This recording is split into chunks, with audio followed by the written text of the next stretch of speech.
Nah, ketika manusia memilih kafir, itu haknya. Maka Allah berikan kebebasan sepenuhnya kepada manusia yang memilih kafir untuk menjalani kehidupan ini semau dia, semau hawa nafsu dia. Allah berikan kebebasan sepenuhnya. Silakan baca di dalam Al-Quran atau di dalam hadis Rasulullah SAW. Tidak akan pernah kita temukan satu ayat, satu hadis di mana Allah mengatur kehidupan orang kafir. Orang kafir diberi kebebasan sepenuhnya, mau berbuat apapun di dunia ini. Tinggal dia harus menanggung resiko pilihannya itu di akhirat nanti. Tapi kepada mereka yang memilih beriman, hilang sudah kebebasan ini sepenuhnya. Karena seorang mukmin dia dituntut untuk Islam.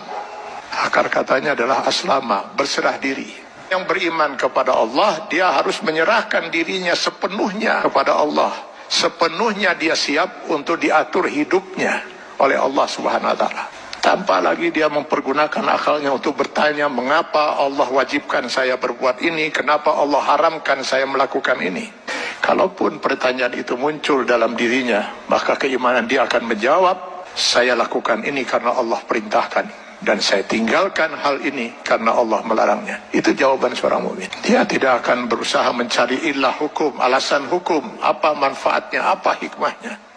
Karena keimanannya akan mengatakan, semua yang diperintahkan Allah pasti ada manfaatnya. Dimengerti atau tidak dimengerti oleh akal dia. Semua yang dilarang Allah pasti ada mudaratnya. 14 abad umat Islam tidak pernah mengerti bahwa dalam daging babi itu terdapat cacing pita. Cacing pita baru ditemukan di akhir abad 18 Masehi. Apakah umat Islam selama 14 abad itu makan daging babi? Tidak.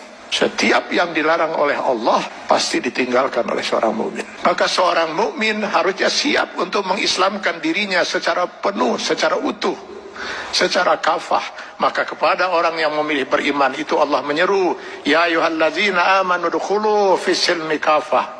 Kalau memang kalian memilih beriman, masuklah ke dalam Islam itu secara kafah, secara utuh.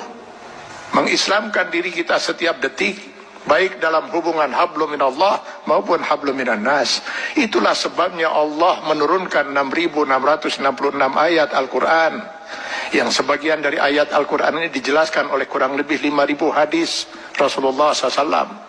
Kenapa harus Allah turunkan ribuan ayat Al-Quran dan ribuan hadis ini? Karena yang mau diatur hidup seorang mukmin itu bukan hanya sekedar sholat, saum, zakat, haji saja. Seluruh kehidupan dia per detik, mulai dari masuk WC, keluar WC, sampai mengatur kehidupan bermasyarakat, bernegara. Ini kalau dia mau milih beriman. Kalau tidak mau diatur hidupnya, jangan milih beriman, milih kafir. Pada orang-orang yang berfaham sekularisme, liberalisme, yang ingin memisahkan agama dari kehidupan, saya sering mengatakan, kenapa repot-repot harus menolak sebagian aturan Allah? Pilih kafir, Anda bebas sebebas-bebasnya. Kalau memilih beriman, sudah hilang kebebasan itu. Dan pilihannya hanya satu di antara dua. Memilih kafir atau memilih beriman. Memilih beriman konsekuensinya kita sudah harus Islam.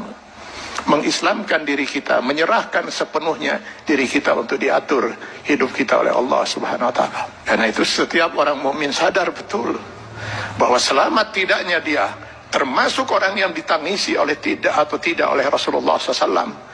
Dia harus bisa mengislamkan dirinya setiap saat.